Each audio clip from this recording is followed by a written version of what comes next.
আমাদের একজন পুলিশ সদস্য সাব ইন্সপেক্টর সিআইডির উনি একজন আসামিকে গ্রেপ্তার করতে গিয়েছিলেন। সে আসামি সাইবার সুরক্ষা অধ্যাদেশ 2025-এর একজন পলাতক আসামি, তার নাম রহিম উদ্দিন রাজু, বয়স 33। সে কানাইঘাট তার বাড়ি, কিন্তু সে বর্তমানে এই শহরে বসবাস করত। সে এই মামলার আসামি।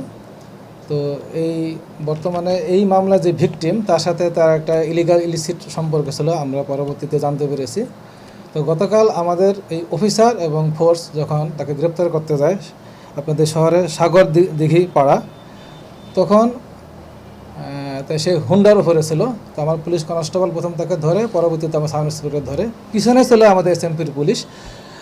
যেহেতু সে পালিয়ে যেতে পারে, এই জন্য পুলিশকে আমরা পোশাকধারী পুলিশকে আমরা একটু পিছনে রেখেছিলাম। কিন্তু ইন দ্য মিন টাইম ওই সন্ত্রাসী হাতে তার পকেটে একটা চাকু ছিল, সেই চাকু দিয়ে আমার সাব ইন্সপেক্টরকে ঘাই মারে এবং আমার সাব ইন্সপেক্টর আবার একটু দূরে সরে যায়।